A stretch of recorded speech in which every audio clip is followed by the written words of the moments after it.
I'm really proud that the employees at Dynabrade like the Dynafile as much as I do. I can't get more proud than that. And all in all, I can only say that I was the luckiest guy in the world to come up with the Dynafile first, because it's the best machine, still the best-selling machine we got, I think, isn't it, Bob? Mm-hmm. Yeah, and it's a wonderful product, and it created the company we call Dynabrade. I came up with the idea, and of course, I had to get patterns for housings for the machine and that type of thing. So I met an engineer by the name of Dick Redmond, who started to help me, and he came up with a wooden prototype with that right angle twist in the belt, and he acted like he was interested.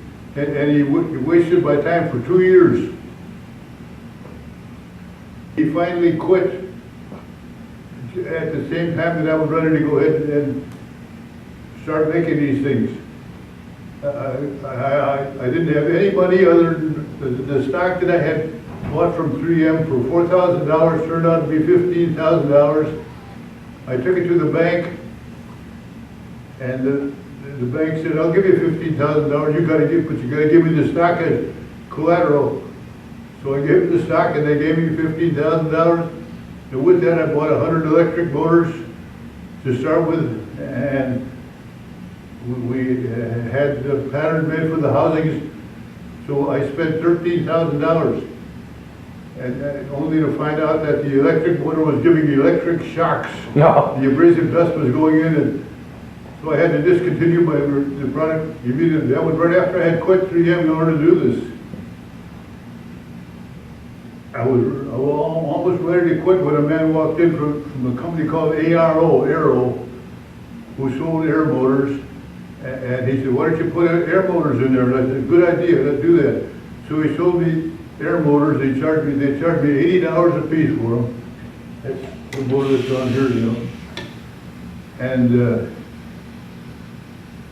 so I bought them, and I started I had to get a different casting made when we came up with the right angle, with the housing like this, with the motor in the back, and with the electric machine had the motor in the front.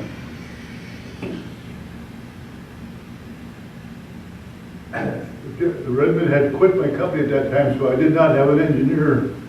So I went to a pattern shop and I said, "How can I get a pattern made?" They said, "Well, get an engineer, get a drawing." I said, "I can't make a drawing, I don't know how to do that." So he said, "Can you come here every day of the week for 2 weeks at 12 o'clock? And I said, "Sure." So I gave them a general idea what they wanted, and they started to make a pattern, and I went every day for 14 days. I'm sorry, just during the week, 12 days, I guess. And of all things, that's the very casting that we're using today. It worked fine. We had it built, and then of all things, I sold 100 of them, and then Aero went on strike. And I thought, I don't know what I'm going to do now, because I got to get motors. So the guy walks in, he said, "I can get you 20 if you buy 25 more. I can get them right now." So I got it. So I bought another 25. So that's 125 at $80 a piece. So I started to sell them, and in walks a guy from a company called Dotco, D-O-T-C-O. He said, "Why don't you buy my motors?" So I said, "Why would I buy air motors? The air motor is just as good." Because I can sell it to you for $40, he said. So I started to buy Dotco motors. And then at this point, I had spent $2,000 for the last motor that I had. And I decided that if it goes much further, I'm not going to stick a bunch of people with a bunch of my bills that I'm not going to pay, so I'd have to quit then. So of all things, the 3M salesman, Cleveland, Ohio, sales manager, saw the machine and liked it, and he got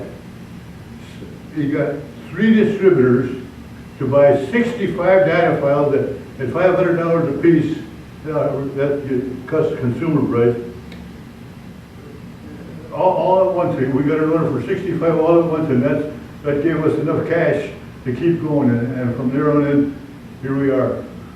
All I had was $15,000, and it was all gone by the time I did start. You know, frankly, this was the first Dynafile. It has a 5/8 diameter wheel, 1/2 inch wide, and it really tracks a coated and abrasive belt so well that you can hardly believe it.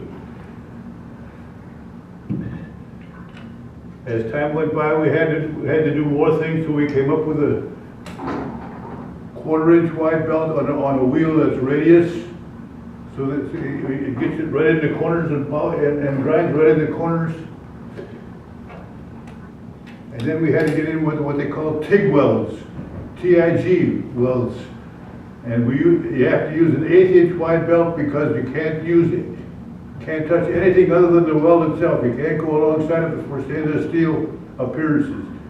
And this, believe it or not, you can't get this 1/8 inch belt to come off that contact wheel when you use it. It's really something different. It's the best tracking abrasive belt in the world. Yes, we come up with long ones to get inside of impossible places. And this is for you burn on the inside round holes.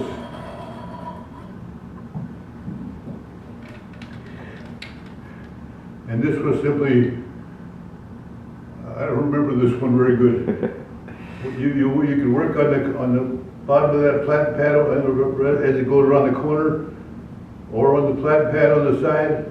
The flat pads are very important parts of the Dynafile. What they are, there's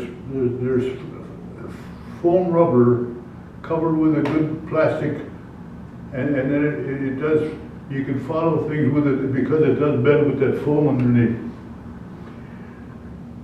I think we have 32 different kind of contact arms for the Dynafile for doing various jobs. Nobody else even tries to match that in the world, really. The thing that makes it work, makes this 1/8 inch wide belt work,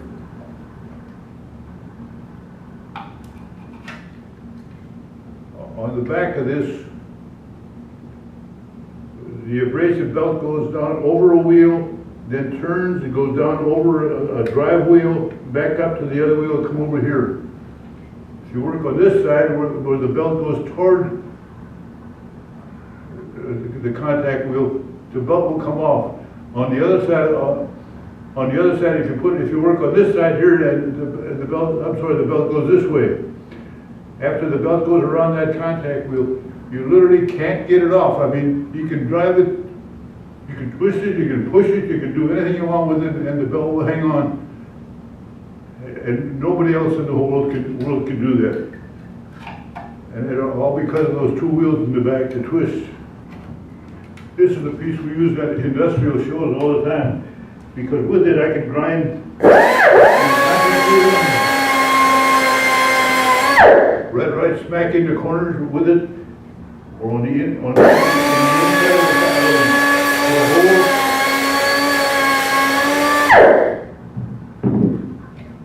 And well, this is kind of simple.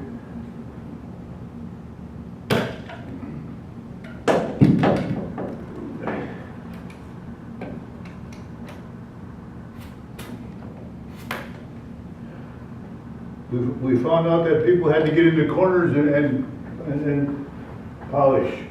So with this wheel, which is radius, the 1/4 inch wide belt follows that radius, and we in turn can go in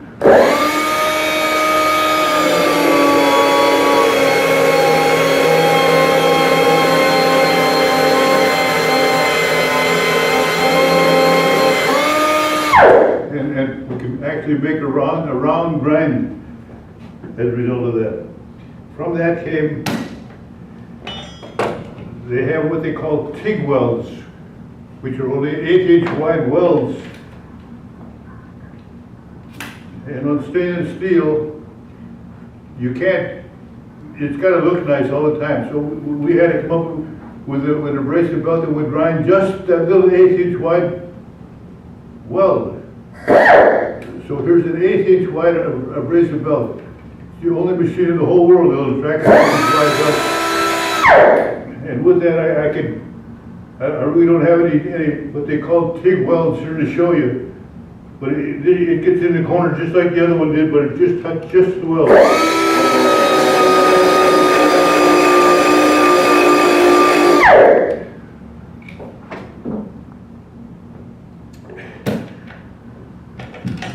We now have 32 different contact arms for the Dynafile, each one intended for a special job.